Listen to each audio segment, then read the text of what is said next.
રામાપીરનું જીવન ચમત્કારોથી ભરેલું હતું. બાળપણથી જ તેમનામાં અલૌકિક શક્તિઓ દેખાતી. એક વખત ગામમાં ભયંકર દુષ્કાળ પડ્યો. લોકો ભૂખ્યા તરસ્યા રડતા હતા.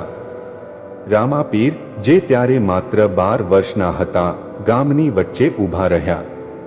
તેમણે હાથ જોડી દ્વારકાધીશને પ્રાર્થના કરી.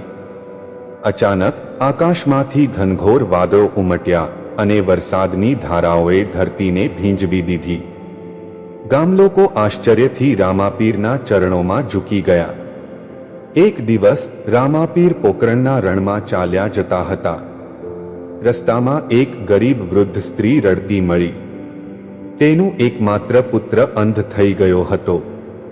રામાપીરે શાંતિથી તેની પાસે જઈ હાથ ફેરવ્યો અને બોલ્યા, માં, તારી શ્રદ્ધા તને બચાવશે. આશ્ચર્યજનક રીતે યુવકની આંખોમાં પ્રકાશ પાછો આવ્યો. ગામભરમાં આ ચમત્કારની વાત ફેલાઈ અને લોકો રામાપીરને ભગવાનનો અવતાર માનવા લાગ્યા.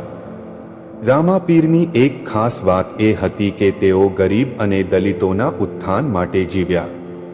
એક વખત એક દલિત યુવકને ગામના લોકોએ મંદિરમાં પ્રવેશવા દીધો નહીં. રામાપીરે સાંભળ્યું તો તેઓ મંદિરે પહોંચ્યા અને બોલ્યા, ભગવાનનું ઘર તો બધાનું છે. તેમણે યુવકનો હાથ પકડી મંદિરમાં પ્રવેશ કરાવ્યો અને ત્યારથી રામાપીરના મંદિરોમાં બધા સમાન ગણાય છે. આજે પણ ભાદરવા સુદ બીજના દિવસે રામાપીરની જન્મજયંતિ ઉજવાય છે.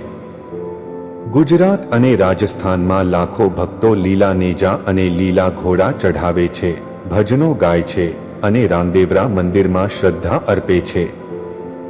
રામાપીરની આ વાર્તા શ્રદ્ધા, ચમત્કાર અને માનવતાનો સંદેશ આપે છે, જે દરેકના હૃદયને સ્પર્શે છે.